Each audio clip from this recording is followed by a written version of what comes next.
새벽 예배를 하나님께 드리도록 하겠습니다. 다 같이 사도신경으로 신앙 고백을 드립니다.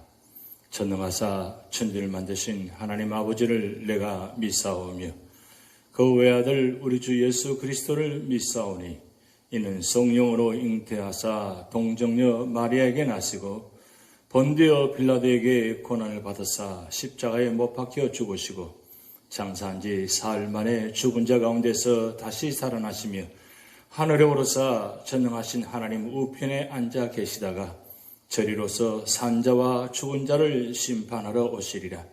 성령을 믿사오며 거룩한 공회와 성도가 서로 교통하는 것과 죄를 사하여 주시는 것과 몸이 다시 사는 것과 영원히 사는 것을 믿사옵나이다. 아멘. 찬송가 539장 너 예수께 조용히 나가 함께 찬양 드리시겠습니다.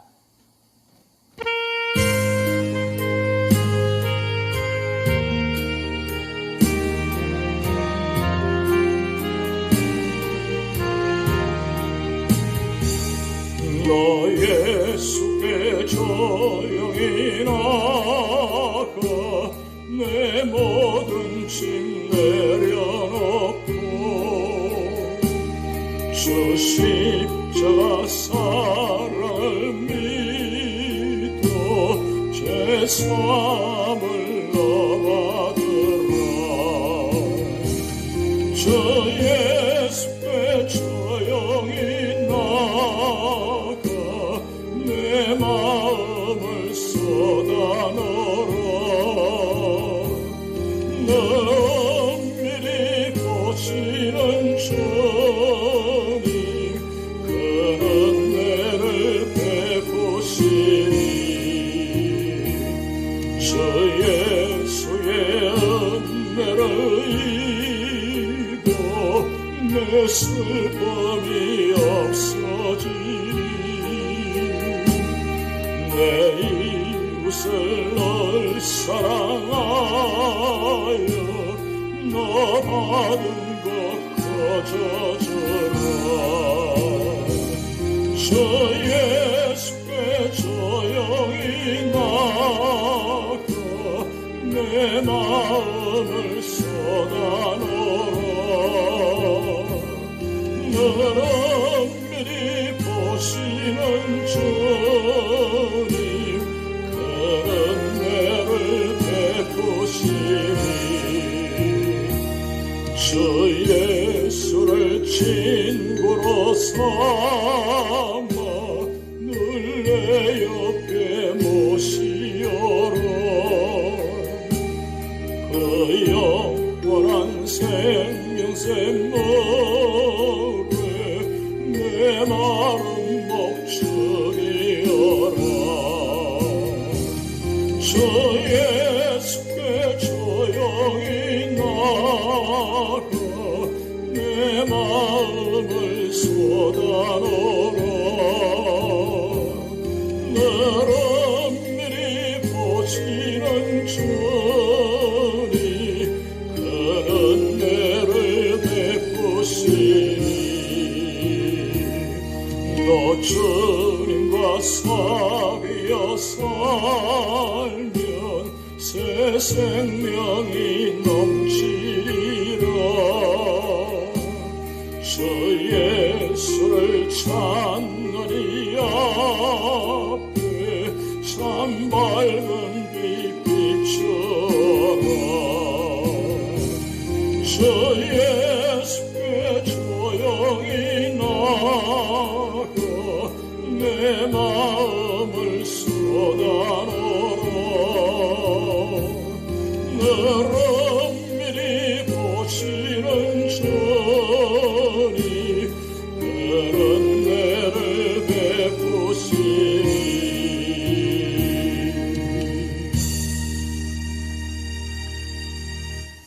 오늘 우리 교회에 주신 하나님의 말씀은 창세기 38장 1절에서 30절 말씀입니다. 그 후에 유다가 자기 형제들로부터 떠나 내려가서 아둘람 사람 히라와 가까이 하니라. 유다가 거기서 가나안 사람 수아라 하는 자의 딸을 보고 그를 데리고 동침하니 그가 임신하여 아들을 낳음에 유다가 그의 이름을 엘이라 하니라. 그가 다시 임신하여 아들을 낳고 그의 이름을 오난이라 하고 그가 또 다시 아들을 낳고 그의 이름을 셀라라 하니라. 그가 셀라를 낳을 때에 유다는 거십에 있었더라. 유다가 장자 엘을 위하여 아내를 데려오니 그의 이름은 다말이더라. 유다의 장자 엘이 여호와가 보시기에 악함으로 여호와께서 그를 죽이신지라. 유다가 오난에게 이르되 내 형수에게로 들어가서 남편의 아우된 본분을 행하여 내 형을 위하여 씨가 있게 하라. 오난이 그 씨가 자기 것이 되지 않을 줄 알므로 형수에게 들어가실 때에 그의 형에게 씨를 주지 아니하려고 땅에 설정하매 그 일이 여호와가 보시기에 악함으로 여호와께서 그도 죽이시니 유다가 그의 며느리 다말에게 이르되 수절하고 내 아버지 집에 있어 내 아들 셀라가 장성하기를 기다리라 하니 셀라도 그 형들 같이 죽을까 염려함이라. 다말이 가서 그의 아버지 집에 있으니라. 얼마 후에 유다의 아내 수아의 딸이 죽은지라. 유다가 위로를 받은 후에 그의 친구 아둘람 사람 히라와 함께 딥나로 올라가서 자기의 양털 깎는 자에게 이르렀더니 어떤 사람이 다말에게 이르되 내 시아버지가 자기의 양털을 깎으려고 딥나에 올라왔다 한지라. 그가 그 과부의 의복을 벗고 너울로 얼굴을 가리고 몸을 휩싸고 딥나 길곁 에나임 문에 앉으니 이는 셀라가 장성함을 보아서도 자기를 그의 아내로 주지 않음으로 말미암음이라. 그가 얼굴을 가리었으므로 유다가 그를 보고 창녀로 여겨 길곁으로 그에게 나아가 이르되 청하건대 나로 내게 들어가게 하라 하느니 그의 며느리인 줄 알지 못하였습니다. 그가 이르되 당신이 무엇을 주고 내게 들어오려느냐. 유다가 이르되 내가 내 떼에서 염소 새끼를 주리라. 그가 이르되 당신이 그것을 줄 때까지 담보물을 주겠느냐. 유다가 이르되 무슨 담보물을 내게 주랴. 그가 이르되 당신의 도장과 그 끈과 당신의 손에 있는 지팡이로 하라. 유다가 그것들을 그에게 주고 그에게로 들어갔더니 그가 유다로 말미암아 임신하였더라. 그가 일어나 떠나가서 그 너울을 벗고 과부의 의복을 도로 입으니라. 유다가 그 친구 아둘람 사람의 손에 부탁하여 염소 새끼를 보내고 그 여인의 손에서 담보물을 찾으려 하였으나 그가 그 여인을 찾지 못한지라. 그가 그곳 사람에게 물어 이르되 길곁 에나임에 있던 창녀가 어디 있느냐. 그들이 이르되 여기는 창녀가 없느니라. 그가 유다에게로 돌아와 이르되 내가 그를 찾지 못하였고 그곳 사람도 이르기를 거기는 창녀가 없다 하더이다 하더라. 유다가 이르되 그로 그것을 가지게 두라. 우리가 부끄러움을 당할까 하노라. 내가 이 염소 새끼를 보냈으나 그대가 그를 찾지 못하였느니라. 석 달 후쯤에 어떤 사람이 유다에게 일러 말하되 내 며느리 다말이 행음하였고 그 행음함으로 말미암아 임신하였느니라. 유다가 이르되 그를 끌어내어 불사르라. 여인이 끌려나갈 때에 사람을 보내어 시 아버지에게 이르되 이 묽은 임자로 말미암아 임신하였나이다. 청하건대 보소서 이 도장과 그 끈과 지팡이가 누구의 것이니까 한지라. 유다가 그것들을 알아보고 이르되 그는 나보다 옳도다. 내가 그를 내 아들 셀라에게 주지 아니하였음이로다 하고 다시는 그를 가까이 하지 아니하였더라. 해산할 때에 보니 쌍태라. 해산할 때에 손이 나오는지라. 산파가 이르되 이는 먼저 나온 자라 하고 홍색실을 가져다가 그 손에 메었더니 그 손을 도로 들이며 그의 아우가 나오는지라. 산파가 이르되 내가 어찌하여 터뜨리고 나오느냐 하였으므로 그 이름을 베레스라 불렀고 그의 형 곧 손에 홍색실 있는 자가 뒤에 나오니 그의 이름을 세라라 불렀더라. 아멘. 오늘 창세기 38장은 넓게는 하나님께서 구약시대 구속사의 주역으로 선택하신 이스라엘 민족의 유명한 4명의 조상들의 생애를 기록한 창세기 제2부인 제13장에서 50장에 속한 말씀입니다.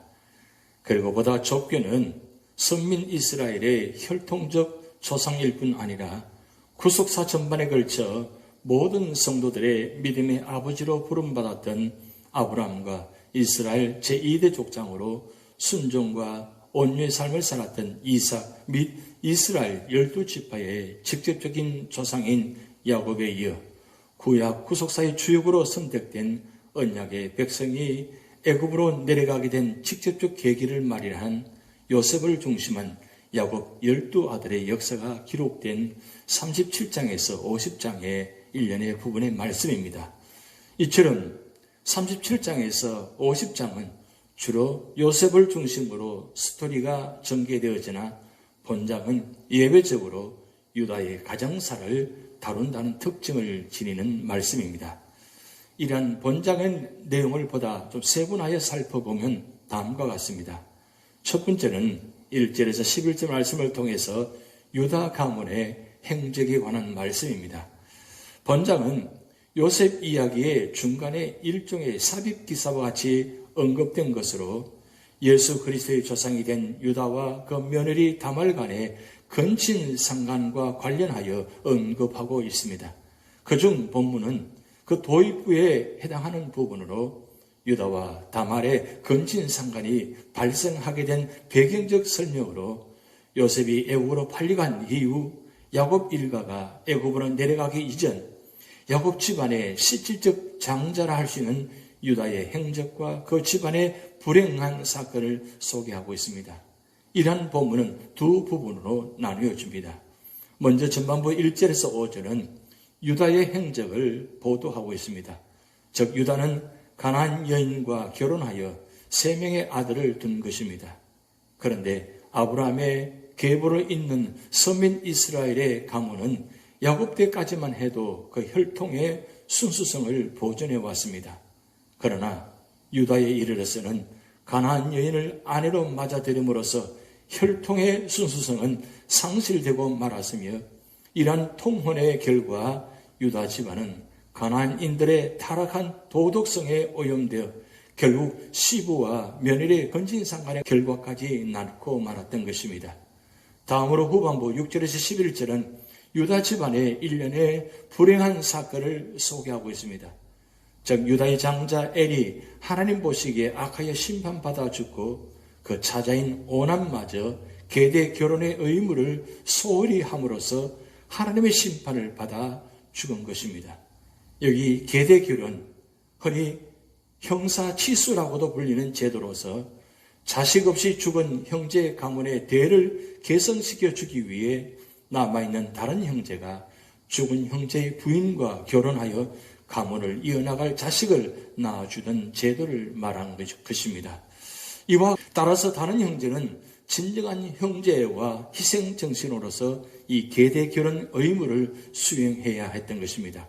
그러나 오나는 이 의무를 고의로 수행하지 않음으로써 심판받아 죽은 것입니다.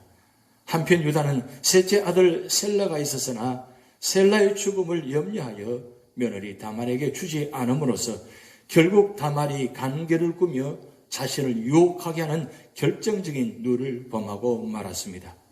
이러한 본문에서 유다가 가나안 여인과 결혼함으로써 그 집안이 타락의 길로 들어선 사실은 신앙 안에서의 결혼의 중요성과 함께 성도가 죄악된 세상과 타협하게 될 때 심각한 불행을 초래할 수밖에 없다는 사실을 교훈해 주고 있습니다. 특별히 유다의 장자 엘이 악하여 심판받아 죽고 그 차자 오난마저 계대 결혼의 의무를 소홀히 한 결과 죽은 사실은 신앙 밖에서의 결혼으로 인해 바른 여호와 신앙을 정립하지 못할 때 그 가정에 파탄을 몰고 올 수도 있음을 엄중히 경고해 주고 있습니다. 또한 유다가 셀라를 다말에게 주지 않음으로써 그 의무를 소홀히 함으로써 결국 며느리와 건진상간의 관계를 맺게 된 사실은 집안을 하나님의 말씀으로 다스리고 모범을 보여야 할 자가 그 책임을 다하지 못할 때 그 집안에 미치는 악영향이 얼마나 큰지 잘 보여주고 있습니다. 두 번째는 12절에서 26절 말씀을 통해서 유다와 다말의 건진상간에 관한 말씀입니다.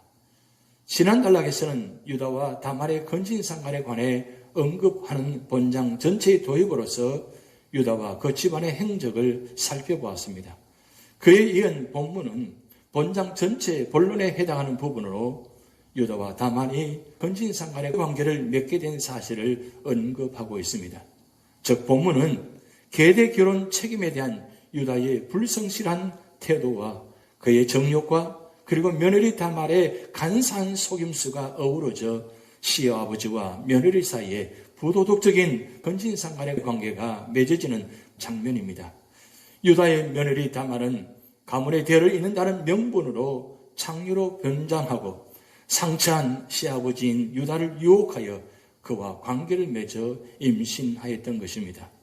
이러한 본문은 물론한 성도덕 사상이 팽배한 가나안 지방에서 성장한 다말의 창구적 기질과 신전의식이 결여된 유다의 타락성을 잘 보여주고 있습니다.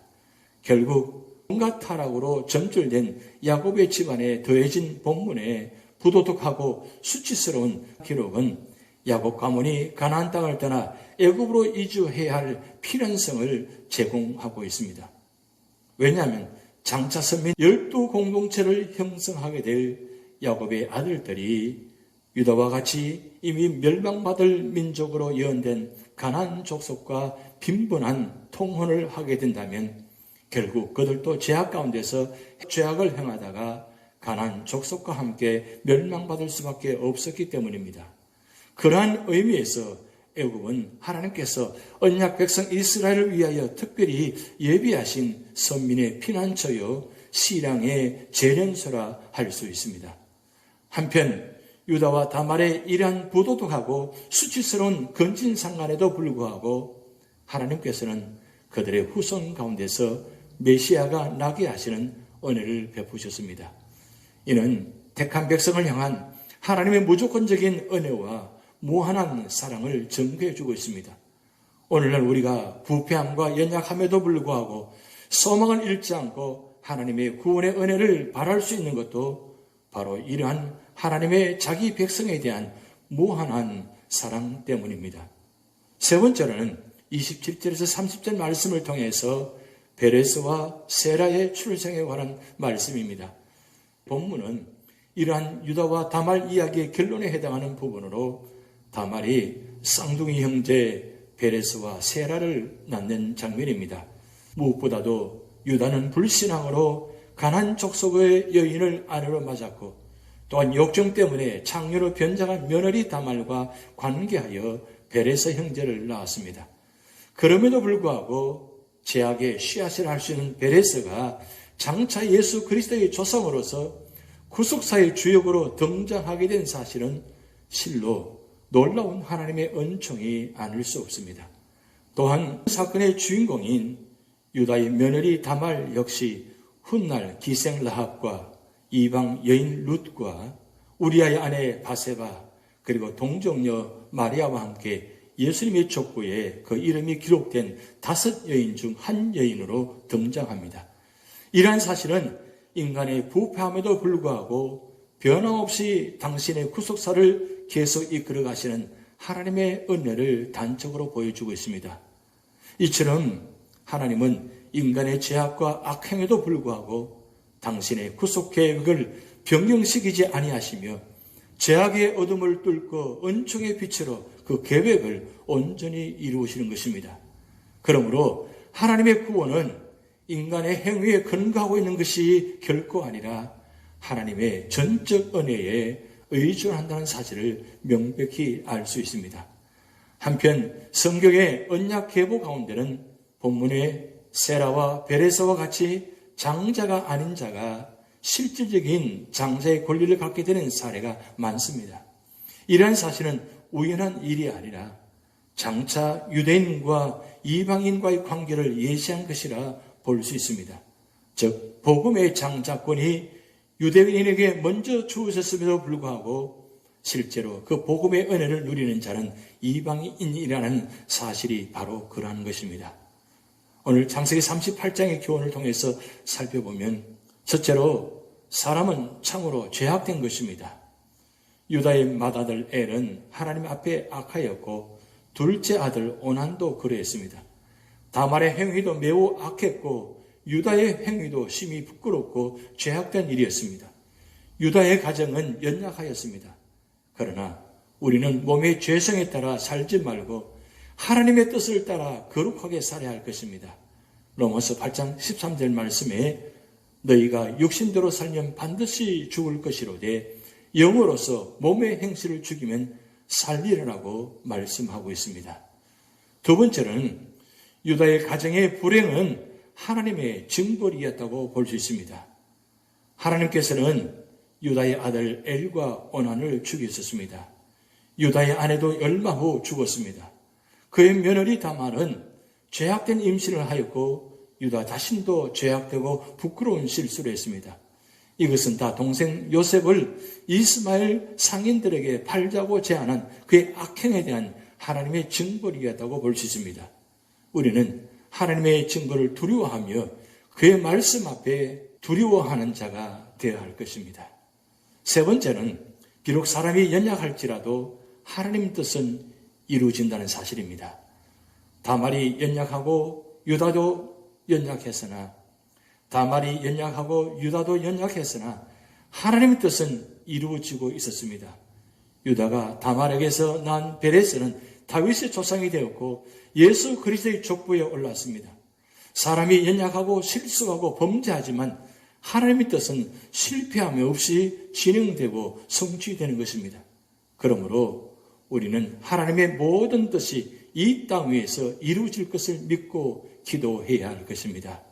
오늘 창세기 38장을 통해서 인간의 연약함과 악함에도 불구하고 하나님은 구속사의 뜻을 이루어 가시는, 그리고 모든 것을 합력하여 선을 이루시는 하나님이라는 사실을 다시 한번 확인하고 깨닫게 되는 것입니다. 하나님과 함께 동행함으로 말미암아 우리 모든 삶의 자리가 주님께 영광이 되고 구원의 자리가 되는 그런 놀라운 축복이 오늘 우리 교회와 여러분 가정에 임하시기를 주님의 이름으로 축복드립니다. 함께 기도하시겠습니다. 하나님 아버지, 오늘 창세기 38장을 통해서 유다의 연약함과 악함을 보았습니다. 오늘 우리 삶의 자리에 유다처럼 삶을 살지 않게 하시고 언제나 찬양과 말씀과 기도로 무장하여서 하나님 보시기에 기뻐하시는 교회, 가정, 성도가 되도록 하나님 축복하여 주시옵소서. 하나님, 오늘도 우리 삶의 자리가 많이 힘들고 어려운 가운데 있습니다. 하나님, 모든 가정을 찾아가 주시고 또한 위로하여 주시고 하나님의 선한 길로 인도하여 주셔서 하나님의 뜻이 이루어지는 모든 가정들 되게 하시고 우리 교회가 되도록 하나님 축복하여 주시옵소서. 연로하신 어른부터 어린아이들까지 영혼을 지키시고 육신을 지켜주셔서 믿음으로 승리하는 하루가 되도록 인도하여 주시옵소서. 우리의 연약함을 아시는 주님, 성령께서 우리 안에 계셔서 우리 모든 연약함을 치료하시고 회복시켜 주셔서 은혜받는 자리, 회복받는 자리, 축복받는 자리가 되도록 역사하여 주시옵소서. 감사드리오며 예수님의 이름으로 축복하며 기도하옵나이다. 아멘. 다 같이 주기도문 하시겠습니다. 하늘에 계신 우리 아버지여, 이름이 거룩히 여김을 받으시오며 나라에 임하옵시며 뜻이 하늘에서 이룬 것 같이 땅에서도 이루어지이다. 오늘날 우리에게 일용할 양식을 주옵시고 우리가 우리에게 죄 지은 자를 사하여 준 것 같이 우리 죄를 사하여 주옵시고 우리를 시험에 들게 하지 마옵시고 다만 악에서 구하옵소서. 대개 나라와 권세와 영광이 아버지께 영원히 이사옵나이다. 아멘.